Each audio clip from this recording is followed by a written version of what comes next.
જય માતાજી બધાને। તો ફ્રેન્ડ્સ, આજે આપણે બનાવીશું ફણસીનું શાક, અને એ પણ મારી સ્પેશિયલ રીતથી બનાવીશું।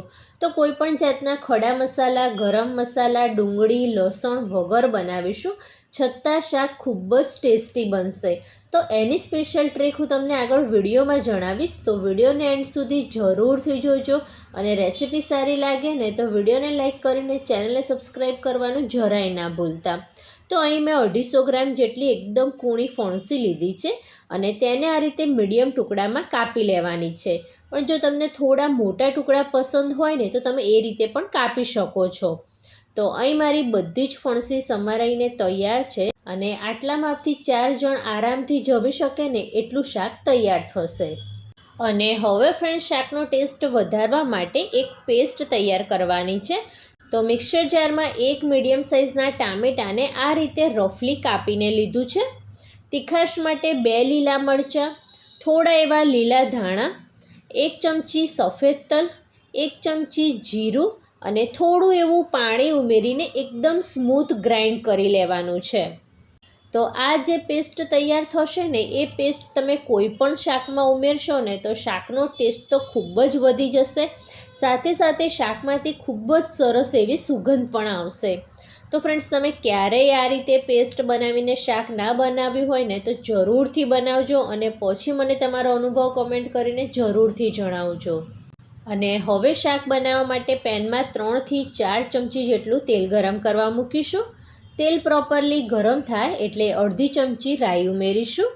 રાઈ સારી એવી તતળી જાય એટલે અડધી ચમચી જીરું, 2 ચપટી હિંગ, અને શાક વાયડું ના પડે એ માટે 1 ચમચી અજમાને આ રીતે હાથથી મસળીને ઉમેરીશું, અને પછી તૈયાર કરેલી પેસ્ટને ઉમેરી દેવાની છે। તેલના છાંટા બહાર ના ઉડે એ માટે આ રીતે ઢાંકી શકો છો। હવે પેસ્ટને વઘાર સાથે સારી રીતે મિક્સ કરી દઈશું, અને થોડું એવું પાણી મિક્સર જારમાં લઈને વઘારમાં ઉમેરી દેવાનું, એટલે મિક્સર જારમાં થોડી એવી પેસ્ટ રહી ગઈ હશે તો તેનો યુઝ પણ થઈ જશે। અને બસ પછી સારી રીતે મિક્સ કરીને ઢાંકીને 2 થી 3 મિનિટ માટે ચડવા દઈશું, એટલે ગ્રેવી ચડી જશે અને તેમાંથી સરસ એવું તેલ પણ છૂટું પડી જશે। 2.5 થી 3 મિનિટ જેટલું થયું છે, અને અહીં ફ્રેન્ડ્સ તમે જોઈ શકો છો કે ગ્રેવીમાંથી સરસ એવું તેલ છૂટું પડી ગયું છે। તો હવે બીજા મસાલા કરી દઈએ। તો અડધી ચમચી લાલ મરચું પાવડર, 1 ચમચી ધાણા જીરું પાવડર, અડધી ચમચી હળદર પાવડર, અને સ્વાદ અનુસાર મીઠું ઉમેરીને ગ્રેવીમાં મિક્સ કરી દેવાનું છે।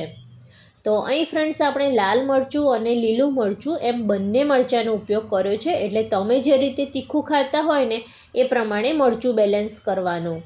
તો અહીં આપણે કોઈપણ જાતના એક્સ્ટ્રા મસાલાનો ઉપયોગ જરાય નથી કર્યો, રૂટીનના જે બેઝિક સિમ્પલ મસાલા હોય છે તે જ વાપર્યા છે, છતાં શાક ખૂબ જ ટેસ્ટી બનશે।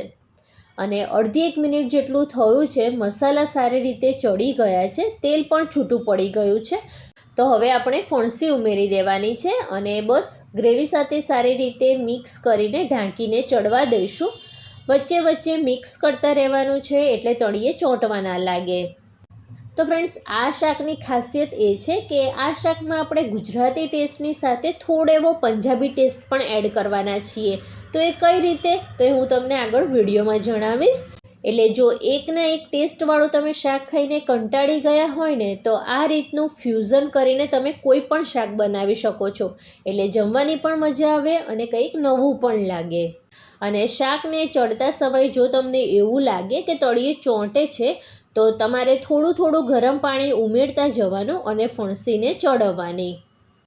તો અહીં ફ્રેન્ડ્સ, મારે 7 થી 8 મિનિટ જેટલું થયું છે, અને ફણસી ઓલમોસ્ટ ચડી ગઈ છે।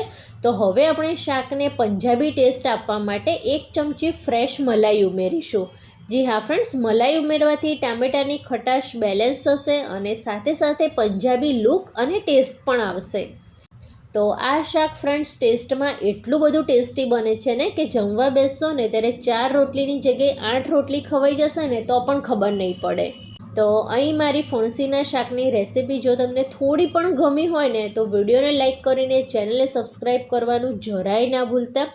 ઉપરથી થોડા લીલા ધાણા સ્પ્રિંકલ કરીશું। તો અહીં આપણું ગરમા ગરમ ફણસીનું શાક સર્વિંગ માટે રેડી છે। ફરી મળીએ આવા જ નવા વિડીયો સાથે. ત્યાં સુધી bye bye. Thanks for watching.